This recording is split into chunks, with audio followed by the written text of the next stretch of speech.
Welcome everyone. तो यहां पे हम पढ़ने वाले हैं इक्विलिब्रियम डिवीजन एल्गोरिथम। तो स्टूडेंट्स, इक्विलिब्रियम डिवीजन लेमा क्या होता है वो आपने पहले पढ़ा है, उसका थोड़ा सा यूज यहां पे होने वाला है। हालांकि अगर आपको वो याद नहीं हो तो डरने की बिल्कुल भी जरूरत नहीं है, क्योंकि उसके बिना भी आपको बहुत अच्छे से समझ में आ जाएगा। अच्छा, दूसरा टर्म यहां पर जो है दैट इज एल्गोरिथम। देखो, एल्गोरिथम एक ऐसा इंपॉर्टेंट टर्म है जो आपको मैथ्स में और साइंस में कई बार सुनने को मिलेगा। उसका मतलब क्या होता है? जब किसी काम को आप स्टेप बाय स्टेप प्रोसेस से करते हो तो उस प्रोसेस को बेसिकली एल्गोरिथम बोलते हैं। और वो कोई भी काम हो सकता है, जैसे खाना बनाना भी हो सकता है। सपोज करो आपको नूडल्स बनाना है तो उसका प्रोसेस क्या हो सकता है? स्टूडेंट्स, आप बोलोगे अच्छा, पहला स्टेप ये कि आप पैन को गर्म करो थोड़ी देर। फिर दूसरा स्टेप है कि आप उसमें ऑयल डालो और उसको थोड़ा सा गर्म होने दो। तीसरा स्टेप है कि आप उसमें बॉइल्ड नूडल्स डाल दो। चौथा स्टेप है कि कुछ स्पाइसेस और वेजिटेबल्स डाल दो। पांचवा स्टेप है कि आप उसको थोड़ी देर स्टार करो तो आपका नूडल्स तैयार हो जाएगा। तो देखो, ये स्टेप बाय स्टेप प्रोसेस है ना, इसको बोलेंगे एल्गोरिथम। तो वैसे स्टूडेंट्स, यहां पर हम एक एल्गोरिथम देखने वाले हैं जिसके हेल्प से बहुत आसानी से हम HCF निकाल पाएंगे, नंबर्स का हाईएस्ट कॉमन फैक्टर निकाल पाएंगे नंबर्स का। हालांकि HCF निकालने की और भी टेक्निक्स होती हैं जो आपको पता है, ठीक है, लेकिन यहां पे बड़ी आसान सी सिंपल सी हम टेक्निक देखेंगे जिसको बोलते हैं इक्विलिब्रियम डिवीजन एल्गोरिथम। तो क्या है ये algorithm? Let's have a look. तो एक एग्जांपल लेके समझते हैं। तो दो नंबर्स ले लेते हैं, कोई भी दो नंबर ले लेता हूं मैं ऐसे ही।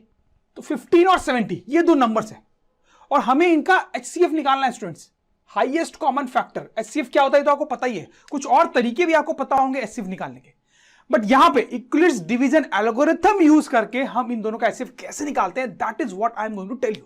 तो बहुत ही सिंपल सा प्रोसेस स्टूडेंट्स। सबसे पहले आप क्या करोगे, इन दोनों में से एक छोटा एक बड़ा है। तो ये 15 छोटा है और 70 बड़ा है, तो 15 से आप 70 को डिवाइड करो। बहुत आसान है डिवाइड करना। तो देखो, 15 से मैंने 70 को डिवाइड किया इस तरीके से, ठीक है। तो कितने टाइम्स डिवाइड कर सकता हूं, आप क्लियरली समझ रहे होंगे। 15 इंटू 4 जो है वो 60 हो जाएगा, ठीक है। 15 इंटू 5 तो कर नहीं सकते क्योंकि वो तो 75 हो जाएगा, that will be more than 70, right. अच्छा, अब यहां पे आकर रिमाइंडर बच जाएगा 10 स्टूडेंट्स, राइट। तो ये आपका स्टेप 1 हो गया। जिन दो नंबर्स का HCF आपको निकालना था उन दोनों को आपने डिवाइड किया तो आपका रिमाइंडर यहां पे बच गया 10, ठीक है। अब स्टेप 2 में आप क्या करोगे, एक और डिवीजन करोगे। कैसे? देखो, ये जो रिमाइंडर आपका यहां पे बचा उसको आप लो अब डिवाइजर, और यहां पर ये जो डिवाइजर था उसको डिवाइड करो। समझ में आ रही बात? फर्स्ट स्टेप में जो रिमाइंडर बचा उससे आप डिवाइड करो इस 15 को। समझ रहे हो बात को? तो 10 इंटू 1 आप 10 कर पाओगे, 10 टू 2 20 हो जाएगा, ज्यादा हो जाएगा 15 से, तो वो तो आप कर नहीं सकते। तो यहां से 5 रिमाइंडर बचेगा, ठीक। ये आपका स्टेप 2 हो गया। अब इसी तरह से आपको स्टेप्स जो है रिपीट करते जाने हैं स्टूडेंट्स। तो देखो, अब थर्ड स्टेप में क्या करेंगे, फिर से इस रिमाइंडर को पकड़ेंगे 5 और इससे डिवाइड करेंगे इस 10 को, राइट स्टूडेंट? समझ में आ रही बात? तो अब 5 इंटू 2 जो है वो 10 आ जाएगा, रिमाइंडर 0 हो जाएगा। सही बात।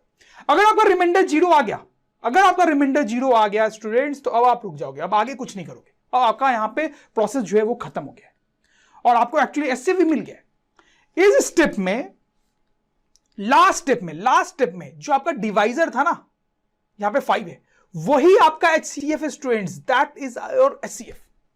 आपको समझ में आ रही बात? तो मुझे दो नंबर्स का HCF निकालना था। मैंने कैसे निकाला आपने देखा, इन दोनों को डिवाइड किया, रिमाइंडर जो आया उस रिमाइंडर से इस 15 को डिवाइड किया, फिर रिमाइंडर आया इस रिमाइंडर से इस 10 को डिवाइड किया, और ये प्रोसेस तब तक चलता रहेगा जब तक रिमाइंडर 0 ना आ जाए। और लास्ट वाले स्टेप में जो आपका डिवाइजर होता है वही HCF होता है। I hope you get this. एक और एग्जाम्पल ले लेते हैं जिससे आपका कॉन्सेप्ट और क्लियर हो जाएगा। तो सपोज करो क्वेश्चन ये है कि आपको HCF निकालना है, वंस अगेन HCF निकालना है किन दो नंबर्स का, 32 एंड 54।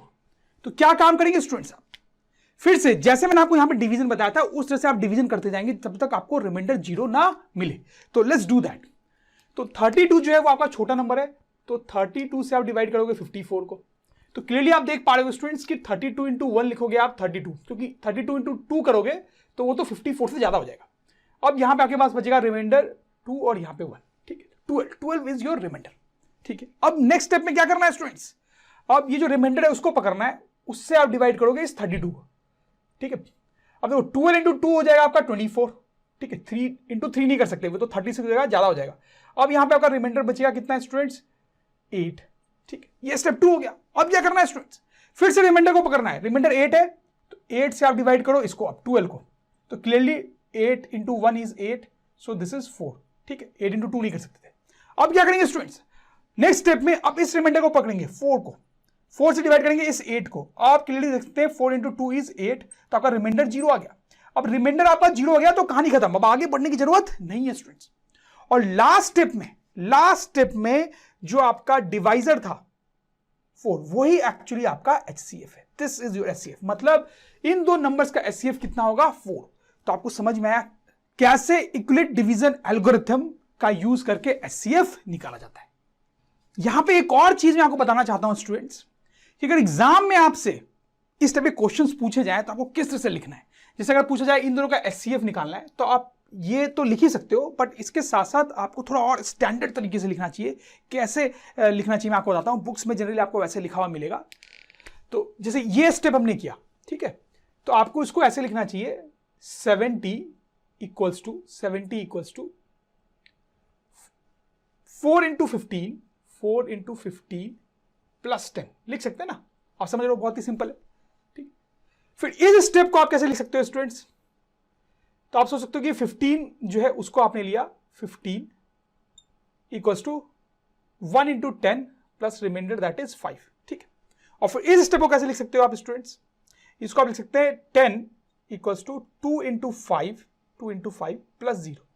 ठीक है, तो ये वाला जो स्टेप था टेक्निकली आप उसको इस तरह से लिख सकते हो, ये जो स्टेप है उसको टेक्निकली इस तरह से लिख सकते हो, और ये जो स्टेप है उसको टेक्निकली इस तरह से लिख सकते हो। और क्योंकि यहां पर रिमाइंडर जो आपका 0 हो गया, इसका मतलब ये जो डिवाइजर है आपका 5, यही आपका HCF है। ठीक, तो अगर आप एग्जाम में लिखते हो तो आपको ये भी बना देना चाहिए और ऐसे भी लिख देना चाहिए। ठीक है, तो आपको बिल्कुल ही फुल मार्क्स मिलेंगे, कोई भी आपके मार्क्स काट नहीं पाएगा।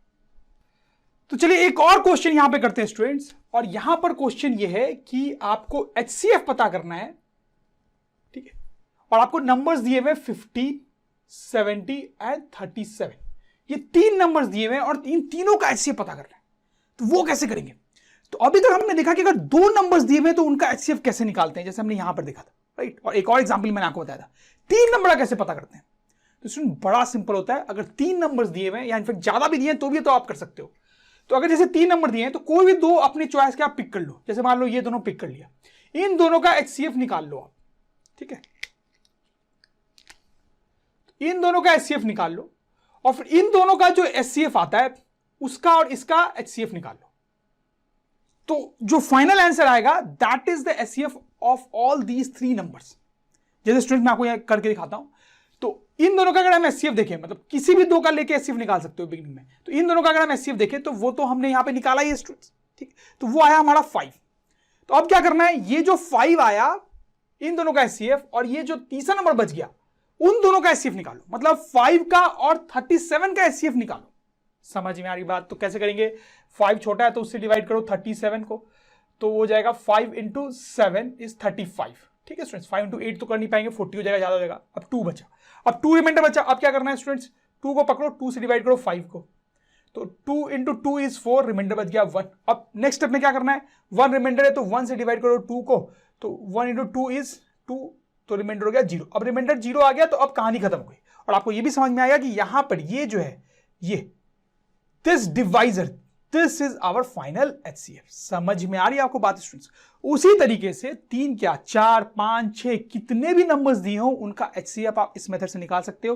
क्या करना है आपको पता है, पहले कोई 2 नंबर का HCF निकालो, फिर वो जो HCF आता है उसका दूसरे नंबर के साथ HCF निकालो, और फिर यही प्रोसेस चलता रहेगा।